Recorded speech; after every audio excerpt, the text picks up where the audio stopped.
Yes, John Kopecker, ready for the Register Guard. Evan, congratulations. Thank you. With everything that you've accomplished in this event the last few years, what's your mindset going to Rio? What do you want to accomplish? What are your goals for Rio? Well, at the last 3 global championships, I've been 6th, 5th, and 6th, and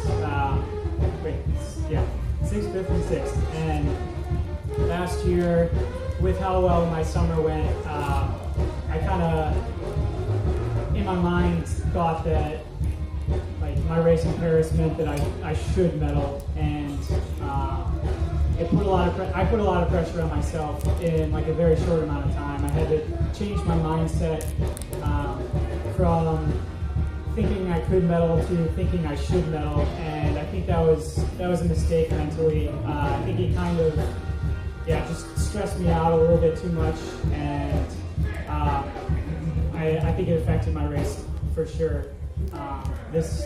I've had a full off season and a full year of training to think about that and think about my mindset going into the summer, and the first goal was to come here and qualify for the Olympics and make the team, and from here on out my focus and my goal is going to be trying to medal in Rio, and I think that I learned enough last year to where I know what my mentality needs to be going into Rio, and what my race strategy needs to be as well. Next question. Anyone? Go right here. Evan, obviously you had 2 teammates in there with you today. Is it bittersweet at all that those 2 didn't get a top fight with you? Yeah, definitely. I'm pretty sad that neither of those guys are on the team with me. I spent the last 4 years training day in and day out with Dan, and the last 3 years training with Andy, and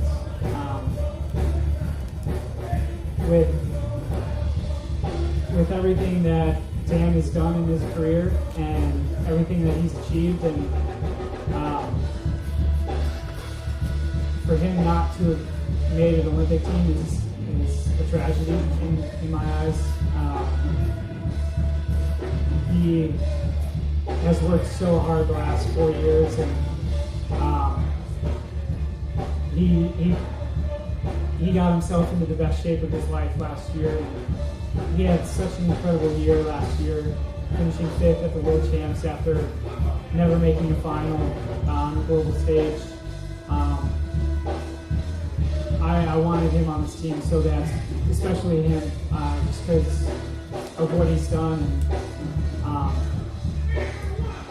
And he had a rough fall and winter this year, and training didn't go well, and had a little injury pop up this spring, and it makes me really sad that he's not on this team with me. And for Andy too, he made such a huge jump in fitness this year, and I could just tell that he was incredibly focused on this, and he believed that he could do it, and I think we all believe that he could do it, and I didn't see what happened, but he had a rough go today, and it makes me very sad that those guys aren't on the team. As much as I like these 2 guys, you spend every day training with someone for the last 4 years.